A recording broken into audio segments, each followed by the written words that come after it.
Il s'agit d'une ligne de un peu moins de 7 km de site propre bus qui vient prolonger une première partie qui a été mise en service en 2009 entre la gare de Massy-Palaiseau et l'école polytechnique et qui est prolongée depuis l'école polytechnique jusqu'au carrefour du Christ de Saclay afin de créer une desserte efficace du sud du plateau en lien avec l'arrivée de nombreuses écoles, entreprises, établissements de recherche, logements étudiants. Le projet, c'est une voie dédiée pour les bus continue, pour leur permettre de circuler sans être pénalisés par la circulation générale, les bouchons le matin. Une voie dédiée, une priorité systématique au carrefour. Les bus sont détectés quand ils approchent du carrefour pour qu'ils n'aient pas à ralentir lors du passage du carrefour.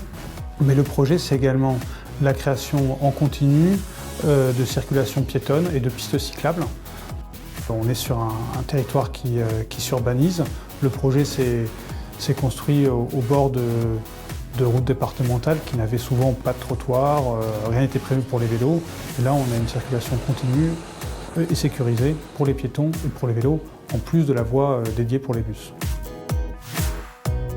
Il a été décidé de la mettre en service sans attendre l'achèvement de l'ensemble des travaux pour permettre une desserte dès l'arrivée d'EDF Lab, à la fois l'ensemble de la recherche et développement et de la formation continue d'EDF qui s'implante dans la ZAC de l'école polytechnique. Pour accompagner cette arrivée, le site propre a été mis en service de Polytechnique jusqu'au carrefour de Saint-Aubin, sur les 2/3 de la ligne, et les travaux se poursuivent actuellement sur la dernière section entre le carrefour de Saint-Aubin et le carrefour du Christ de Saclay pour une mise en service prévue cet été.